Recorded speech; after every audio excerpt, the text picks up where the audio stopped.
Terapin, ako'y hinahanap ng mga tao sa Discord para ituro sila sa tamang daan at ituro ang tamang pamamaraan. Pagkaloob mo sa kanila ang tamang kaalaman.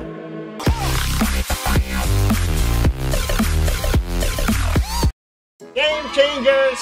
Welcome to a new session na invented by Terapin. Uy, Na sinabing pumunta kami sa Discord and try to answer some from our life experience.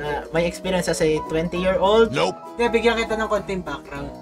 Kasi one time, weekend yun eh, may nakita ko nagtutumpukan doon sa Discord natin. Tapos nagdi-discuss sila ng mga problema nila sa that specific ang dinidiscuss nila yung love life. So naisip ko, what if mag-open up sila tapos bigyan mo sila ng iyong knowledge and wisdom. And thus, content. So last weekend, sinabi ni Terapin, mag-post sila sa isang group chat sa Discord. And then we will try to give some advice, professional advice here. Ano lang namin to, sa amin lang to. Yeah. Hindi to ang absolute truth, saka absolute tama. So what we're saying guys is huwag kayong maniniwala sa lahat ng sasabihin namin. Still judge by your own. Okay? Magbibigay lang kami, hindi nyo kailangan sundin. Baka pag sabi kong kumain kayo ng tae, kakain kayo ng tae. The first one, it's Jablo, not Diabol. I'm really questioning your name right now. Parang iba yung parinig ko dun sa pangalan niya. Ilang isang kapwa guro, paano di ma-attach sa mga student?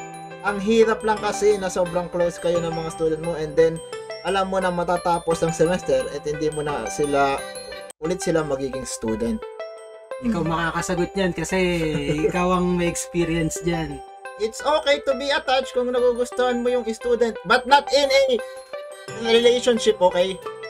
Yeah, kung gusto ka ng student, gusto mo sila, bakit ka magsisisi na na-attach ka sa isang student na nagustuhan yung turo mo, nagustuhan yung style mo?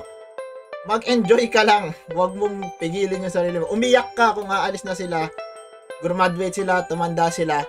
Makikita ka nila sa labas. They will still thank you dahil ikaw ay naging teacher nila. Naging kang parte ng buhay nila. Bakit mo pipigilan ng sarili mong sumaya? Diba? So, kayo ay magkakarbarkada, magkakaibigan, magkwentuhan kayo, mag-enjoy kayo, enjoyin nyo hanggang pagdating ng semester or pag-graduation at magkakaiwalay, at least hindi kayo nagsisisi. Okay? Nung college ako, naging teacher ko si Lak. Oh no. Kahit graduate ako, magkasama pa rin kami ngayon. O, diba? So yun yung pinaka-perfect example nun. O, diba? Magkabarkada kami, o. Barkada kami, pero teacher ko siya. Diba, naalala ko, binigyan kita ng plot 1. Hey! Ito, ewan ko kung matino talaga tong tanong niya kasi ang pangalan niya, matino minsan. Paano hindi tamarin mag-review? Parati nasa exam, tamad pa rin mag-review Ano daw hindi yung tamarin mag-review? Unang-una, huwag kang tumingin dito sa Discord. Tatamarin ka talagang mag-review. Tingnan mo yung libro mo.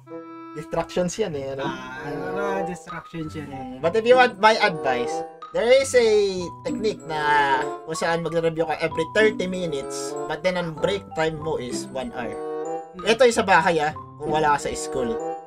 That way, hindi ka pagod na pagod sa i-crack-ram mo lahat yung pagre-review mo ng mga exam at kung ano-ano.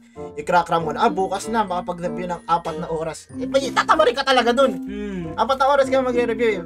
Kung ang gagawin mo is, pag uwi mo sa bahay, review 30 minutes, pahinga, sabihin natin, dumating ka ng 6 to 6:30, review. Tapos, sunod na review, 7:30. Tapos, sunod na review, 8:30. Hindi na kapag isa't kalahating review ka na, isa't kalahating oras, na hindi ka tinamad, hindi ka pa na-stress. Para ka lang naglilibang. It's actually a technique na ginamit ko sa kung paano ako nakakuha ng licensure sa teacher. So, kung gusto mo lang, para hindi ka nai-stress, madali yung ganung technique. Bakit tayong mga Pilipino at lalo na mga taga-Asia ay simp sa VTubers? I don't think it is though. I don't think it is. Basta ko dyan. He's not even simping to VTubers. It's just me. At dahil pinapakita ko sa fanbase ko, parang naiisip nila, ang daming simp sa VTubers.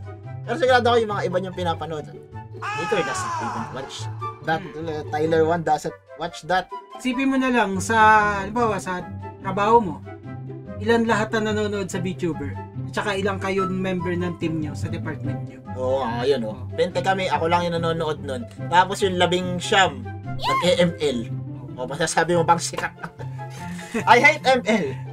Paano gumawa ng merch? Ako na ang gagawa. Nakakahiya sa lolicon na leader natin. Inget. Inget. Inget. Papakita ko ba? Wag kasi wala. Hindi. Wala ka. Ilalabas ko pag sikat na tayo. Sa ngayon, 4 pa lang kaming meron neto. 3 doon Discord member na kilala ko. Ako. Wala pa ako. Oh no. Next! Last question, Blixie. Does aging drastically affects your interest sa mga bagay-bagay or normal lang talaga na ma-exhaust lalo na sa mga repetitive things? Okay. Masasagot ko ng kasi may nag-point out lang sa akin kahapon ng ganyan. Earlier days, syempre ang hilig ko. Video games, computer games, sports. Pero ngayon, isa sa hobby ko, nakikinig ako ng drama sa radyo. Yeah. So, yes, age. Yeah. I would say also yes. Kasi as you get older, like me 20, Paano? as you get older, nagbabago yung interest mo. Dahil dati, ewan ko kung para sa lahat to, pero kami ni Olenji, lahat kami, we like competitive game, especially League of Legends. Lahat kami nagli-League of Legends dati. Lahat kami nagdo-Dota. And as time progress, wala na doon yung comfort mo pag lalo na pag lagi kang talo o hindi ka na natutuwa sa ganun na nakikipag-compete. Gusto mo na lang ng easy na laro. For me, mainly Minecraft, at hindi ko pinapahita, lumipat na ako sa mga RPG games dahil parang I don't see myself na nakikipag-competensya pa, nakikipagpagalingan. Ang gusto ko na lang is comfort na lang. Pag tumatanda ka talaga, yung interest mo sa mga laro, sa mga gusto mong gawin, magbabago yan. Mas pipiliin mo na yung comfortable ka. Mula nung lumipat ako sa RPG, lumipat ako ng channel sa mga Minecraft, I'm having more fun, The Forest, yung mga ganyan. Chill games na lang. Chill games na. Hindi na ako nakikipag-kompetensya. Kung makikita man ako ni Therapy mag-ML, Classic, si Therapy magpapamitik, aalis na. Hindi na siya magpapamythical glory na parang may hinahabol. Nagbabago ang interest ng tao. And if you do not change, then there must be something wrong. Tsaka People mahirap change. Mahirap yun pagka matanda ka na pero yung mindset mo parang nung bata ka pa. So, ibig sabihin hindi ka nag-mature. So, walang mali pagka nagbabago yung interest mo na magiging mature ka. May ka pang bagay na aalamin.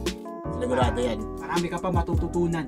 And with that being said, Terapin, nasagot ba natin ang kanilang mga tanong na walang kakwenta-kwenta? Sa tingin ko hindi. Maraming salamat, kapatid na Terapin. Salamat kapatid na lang. Ano naman sa'yo?